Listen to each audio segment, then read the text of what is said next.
বিসমিল্লাহির রহমানির রহিম। আসসালামু আলাইকুম প্রিয় দর্শক, আজকের পর্বে দেখাবো দুধের মালাই সন্দেশ। একদম দোকানের মতো নরম তুলতুলে হবে, যেটা মুখে দিলে মিশে যায়। খুবই মজার এবং সুস্বাদু একটা রেসিপি।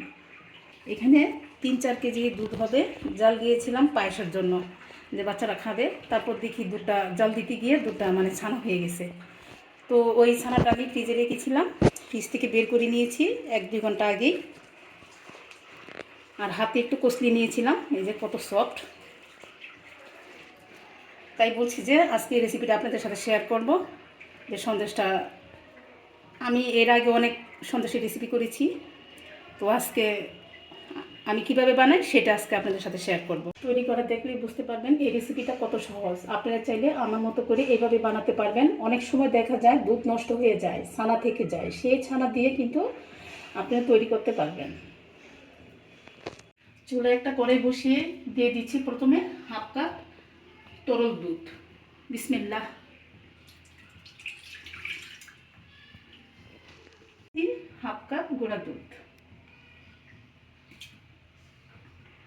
তারপর ভালোভাবে মিশিয়ে নিচ্ছি। দিচ্ছি চিনি পরিমাণ মতো। আপনাদের কাছে যদি কনডেন্স মিল্ক থাকে তাহলে দিতে পারেন।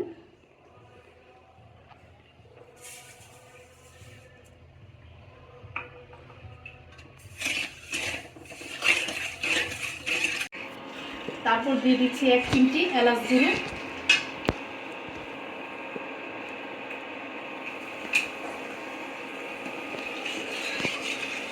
আর চুলার আঁচ থাকবে একদম লো আছে, তা না হলে নিচে লেগে যাবে।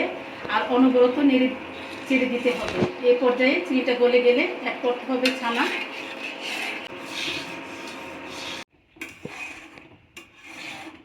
ছানা তো আপনারা কম বেশি বানাতে পারেন। আমি এখানে 3 লিটারের মতো ছানা দিয়েছি। আর দেখুন কতটা ঘন হয়েছে দুধের মিশ্রণটা। এখন ছানাগুলো দিয়ে দিব।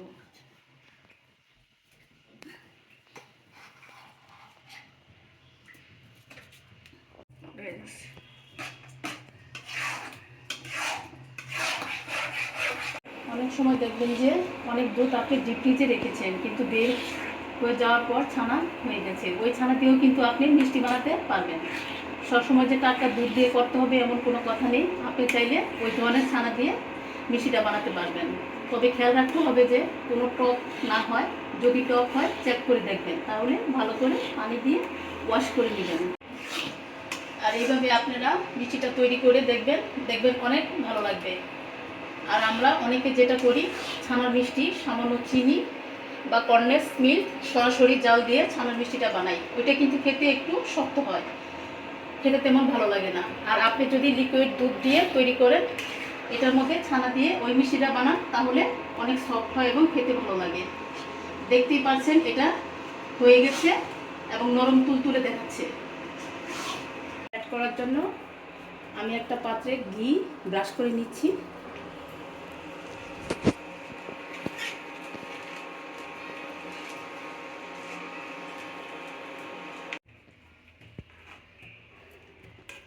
গরম গরম ছানা দিয়ে একটা চামচের সাহায্যে চেপে চেপে সেট করে নিতে হবে।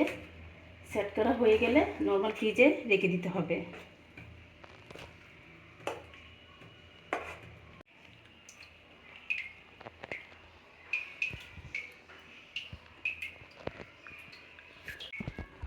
আর আমার মতো করে এইরকম উপর দিয়ে পেস্তা বাদাম অথবা কাঠ বাদাম কুচি দিয়ে দিতে পারেন।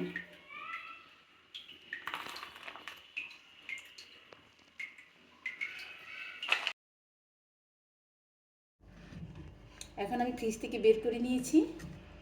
আর ঠান্ডা হলে কাটলে সুবিধা হয়। আর এখন আপনার পছন্দ মতো কাটতে পারেন।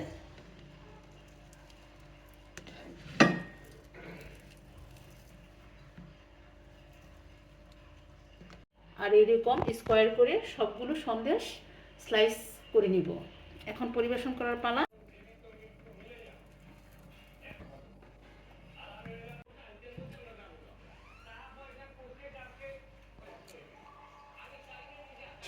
অল্প সময়ে দুধের ছানা দিয়ে এরকম সন্দেশ বানাতে পারবেন। এটা পরিবেশন করার পর দেখতে দারুণ লাগে। আর আজকে সন্দেশ বানাতে আমি চিনিটা কম দিয়েছি। যারা মিষ্টি বেশি খেতে চান তার আর একটু বাড়িয়ে দিতে পারেন। সহজ রেসিপিতে বানানো হয়ে গেল আজকের এই সন্দেশ। চলুন একটা ভেঙে এখন শেয়ার করি।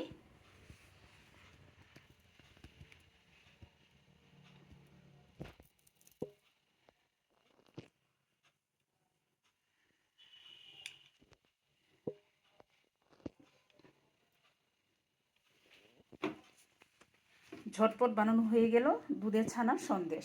যারা এতক্ষণ সাথে ছিলেন সবাইকে ধন্যবাদ জানিয়ে বিদায় নিচ্ছি।